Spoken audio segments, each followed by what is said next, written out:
D, wait for it, delightful. Check out the name tag. You're in my world now, Grandma. What's up, nerds? Oh my gosh, have I got a story for you. Now, down below is the articles that I read to bring you this video, and you can read them yourself and come up with your own opinion or whatnot, or just watch this video because I'm going to break them all down for you and read some of the articles to you.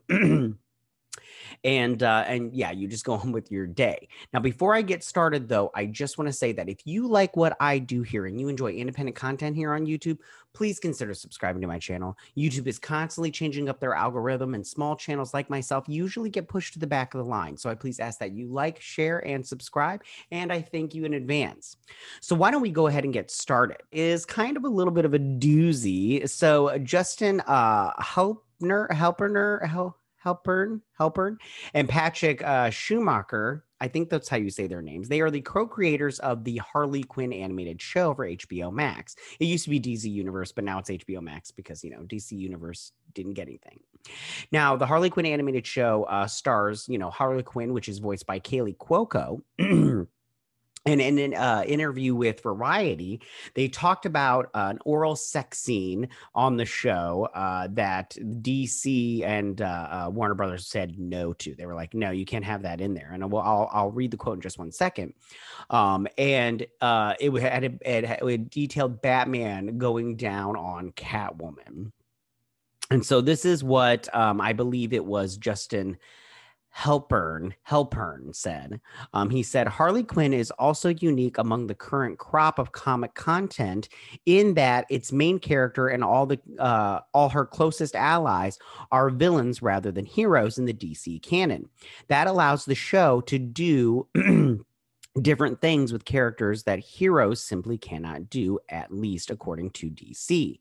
It's incredibly gratifying to free to be using characters that are considered villains because you just have so much more leeway, says Helpner, and it was Helpner. A perfect example of that is in this third season of Harley, when we had a moment where Batman was going down on Catwoman and DC was like, you can't do that. You absolutely cannot do that. They're like, heroes don't do that. So we said, are you saying heroes are just selfish lovers? They were like, no, it's that we sell consumer toys for heroes. It's hard to sell a toy with Batman is also going down on someone.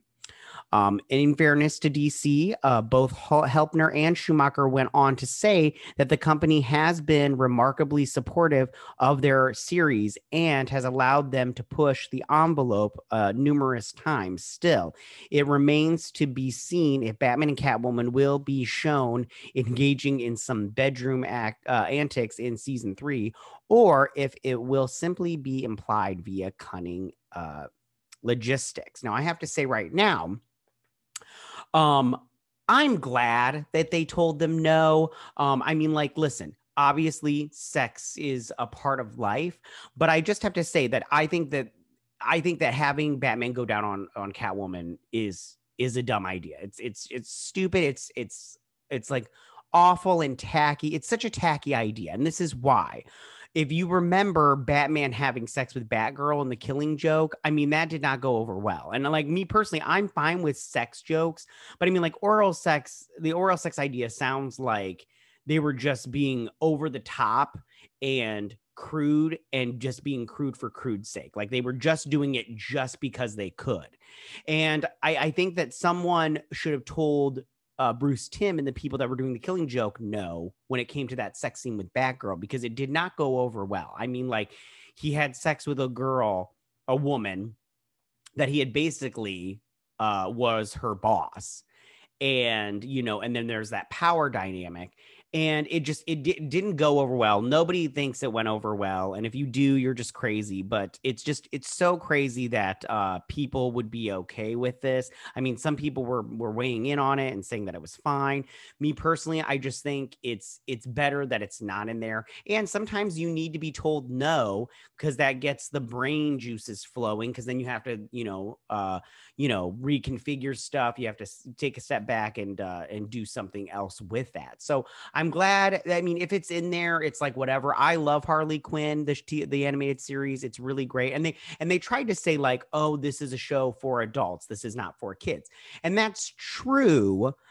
But I mean, I'm not coming to see this show I mean, like, if you did have a sex scene in there, it'd be fine. But I mean, like, you didn't have it in seasons 1 and 2. And if you do, I don't remember.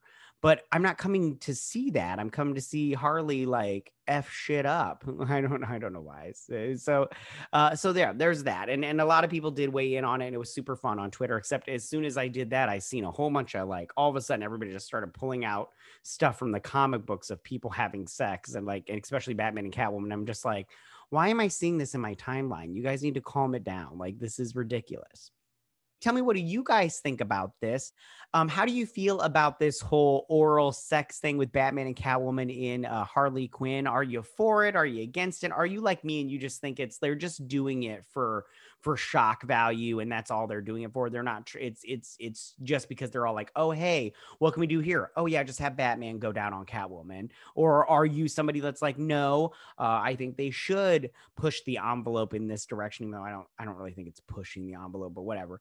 Or, you know, whatnot. So tell me, what do you guys think about this? You can go ahead and leave all your comments in that section down below. If you like this video, go and hit that like button. You know, I won't mind. If you're new to my channel, please hit that subscribe button. I'd greatly appreciate it. And I will see you guys. You guys have a good week. Bye.